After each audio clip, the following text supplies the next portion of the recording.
Well, yeah, Masai and his group brought in some very good pieces for us that's going to address a lot of our needs, a lot of two-way players that really going to help us. And again, we're excited. Now our job as a staff is to kind of get everything together and make sure we get all the pieces fitting in the right slots, put the square pegs in the square pegs and square holes and the round, pegs in the round holes. So make sure they all work. Anthony Bennett is a late addition. What do you know about him, and how do you plan to implement him? Well, don't know. Just what I've seen on video and tape, and when he was coming out of the draft, and the few minutes that he got in Minnesota, and the few minutes he got in Cleveland. Super young man. Again, we've got a group of high character guys we brought in. This is an opportunity. I mean, this is a good place for him. He's home. He should feel comfortable. But again, all the time and everything else, he's going to have to come in and earn it, which I'm sure the other players would be happy to hear. But that doesn't mean anything's going to be given to him, and I don't think he wants anything given to him. But he's a super young man and a young talent. He's only 22 years old, and it was a good situation for us to bring him back. Not only because he's Canadian, because he's a very talented young man who needs a good opportunity. I guess it means a lot for Canadians to see two Canadians on the team. What does it mean to you? Well, it means a lot, and I've said this a lot to everyone. The last 4 years, 5 years, I've seen basketball, the talent level grow in this country, from high school to college players, and Anthony is a testament, Corey, but the interest of basketball across this country has grown. And it's serious. I think people liked it, but I think guys are now developing, coming out. So it's great for our organization. I think it's great for the country. It's great for the game of basketball throughout the country. You've seen what the national team did. I think that was great for the interest of basketball also. And what they're going to do over the next few years, they're just scratching the surface with that program. I was talking with Steve the other night, and I'm excited for what Canadian basketball has brought in. Hopefully we can be the benefactor of that, of bringing in some guys like we did Corey and Anthony into our program. What was your first thought upon seeing Kyle return? I saw him earlier in the summer, so he's done a great job with his body. I mean, he's worked his behind off, and he did it all himself, and really he's done a good job of getting back to being a slender, more svelte Kyle Lowry. So I'm happy for him, and I'm sure that it's going to show on the court. Coach, he said that he reads everything that people write about him, and it really drives him. That would probably drive some of us crazy. What do you think about that? Well, I promise you I don't read half of it. Some of it, if somebody brings me something that's been said, but some guys use different things for motivation, and if that motivates them, so be it. I mean, that's good. That I don't think he's had a lot negative written about him, so I don't think that I'm sure he reads a lot, but each person drives and takes things to motivate him differently. Is DeMar going to contract? You're going to be a distraction at all? No, and I've always preached this. Everyone in this league, we're all pros. It shouldn't be a distraction. It should be a motivating factor. Whether you're in your first year, last year, second year, whatever it is, we're pros. And I don't think as many players or coaches pay as much attention to that as outside the fans or whoever does. He knows he has a job to do, and we all have a job to do. So with DeMar being a mature player, I don't see that being a factor. Is this team different? Is it going to be different? Totally different. I think it's because we got more two-way players. Michael, Damari Carroll is a definite two-way player. We have Corey Joseph is a two-way player. I wouldn't say Biombo is a two-way player, but he's going to help us defensively and rebounding, so that's two ways. So, and Scola just all around. He's smart.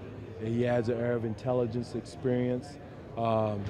Just his international experience alone is going to help us a lot. So, again, I love our pieces, and again, just now we just got to fit the guys coming back, which is a big plus. With the new guys coming in and getting them all on the same page. Do you feel, if you watched your team play down the stretch when they're struggling versus how you hope they'll play at the beginning of this come season, what would I notice? What would people notice? Well, I think defensively, I think we'll get stops. I think really commend DeMar and Terrence Ross over the last couple of years of guarding bigger, stronger three men.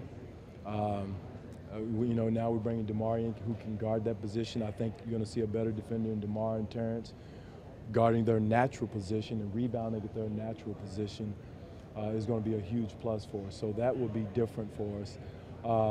There's been a lot made about JV finishing games. Well, he's getting to the point of his career with experience that he should be able to do that. And, I noticed they didn't use him as much in Europe at the end of the games, but we plan to use him, especially offensively, down the stretch, because, again, he's one of our better free throw shooters. And, again, Father Time is a great teacher and developer of those kind of situations. There's a lot of competition in this camp, more so than some years. Does that make your job harder, easier? Is it a harder camp? No, I think it's the same. I mean, our job is going to be to get all the pieces to fit. That's going to be the most challenging job, is just to make sure they all get in the right situations. We're changing some things offensively. We're changing some things defensively. So make sure we're all on the same page of those changes is going to be a big challenge for us as a staff, and to make sure we want to be a better ball-moving team. We definitely want to be a better defending team. We're going to have some subtle changes defensively.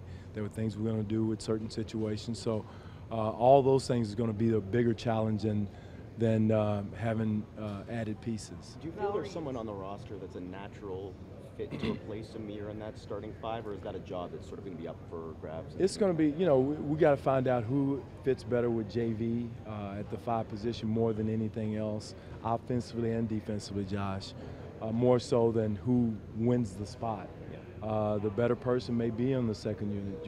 We got to figure that out. That's something we're going to look at. But it's not going to be a competition of who beats who out. It's going to be who fits better with Biyombo with the second unit.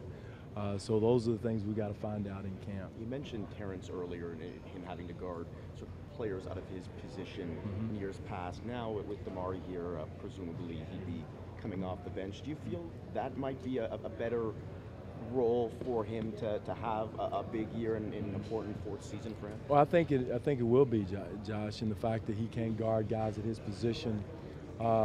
Offensively, we can take advantage of a lot of his strengths. We're not going to have a guy coming in doing ISOs and one-on-ones and stuff like that, but he can space the floor with the second unit. Definitely, there's going to be situations he may be in with that. If we do go small with that unit. So Terrence is an excellent piece for both units in certain situations defensively, and definitely certain situations of stretching the floor, because he is one of our better three-point shooters. Lowry admittedly didn't have a very good second half of the season. What do you need out of him, or what do you expect out of him this year? Not more, just what he gave us before he got injured. I think that's the main thing. He had a lot of nicks and bumps down the stretch in the second half of the year. Played through it, but it wasn't. And he, we all know it wasn't him. Just to go back to who he was at the beginning of the season. I think now with the help of DeMar of stretching the floor, give us another three-point shooter, another passer, ball handler in Joseph, and also of Scola can handle the ball and quarterback out of the low post or elbows area. Kind of take some pressure off of Kalo in those situations. But, injuries is a part of this game, but it also, too, is it could make or break your season. And, but everybody goes through it, so we can't use that as an excuse. With what he's done to his body, the weight loss and getting in shape, do you think that'll help him sort of be able to sustain what he did in the first half? It should. And he'll get back to that. And he'll tell you, by having injury, he was limited of what he could do physically to stay in good condition toward the end. But, the games go on, and so he kind of got caught in that with the playoffs going on, and that's a tough time to be coming back from an injury. But so no, it's going to help him tremendously as far as his confidence, just his ability to move and be on his game at the start of the season. How was you talked to him about at the end of last season, or did he kind kind of do this? Yeah, we hit on it, but believe me, Kyle, you know, put his nose to the ground and did that all himself. I mean, he's the one who had his own trainer. He had his own regiment that he went through this summer that most of our guys probably couldn't make it through. He ran the hills in Vegas. He did a lot of stuff that he did on his own, and my hat is off to him for doing that because, you know, he could have relaxed and took the summer off, but he didn't, and he knew what he had to do, and he did it. How was your summer? Did you get any time off? Were you on the phone to coaching counterparts trying to improve? Always, every year, I always try to do something to improve other coaches, college coaches, high school coaches, speaking at clinics, going to clinics, international coaches, you name it, we did it. So, you know, I've never gone into a summer not trying to bring something back new or learn something, whether it's a small something, whether you use video, whatever it is. We all, as coaches, we're professionals. We have to do something to get better. You talked about the players you've added, but what about the assistant coaches that you added to the staff? We had some experienced guys. We added Andy Greer. We hated to lose Jesse, but I think the 905 is going to be great for him to take over. We added Andy Greer from Chicago, Rex Kalamian from OKC, two excellent, experienced assistant coaches to help us. So we're excited to have them. We still have our holdovers in Jamma and Nick and all our guys. Cat. We had also added Jerry Stackhouse, new young coach that is getting into it. Has been a great addition for us. But we're excited about our staff. You hate to have changes, but sometimes it happens. But we're excited about the guys we have. Does the addition of the D-League team sort of change the way you approach training camp a little bit, where you're not only looking for 15 guys, but additional guys that you might want to? No question, around? Josh. That's going to be huge. You know, just the summer workouts, the gym was juiced. Guys were excited, hungry. You had guys that's trying to get a look from the D-League organization, and it livened the gym up, and it pushes the older players because now you don't have a guy next to you that, okay, I'm already in the NBA, I don't have to go as hard. You had some hungry guys, most of them from around here in Toronto, trying to make the squad, the D-League squad, and it really juiced the gym up in those pickup games and in certain situations.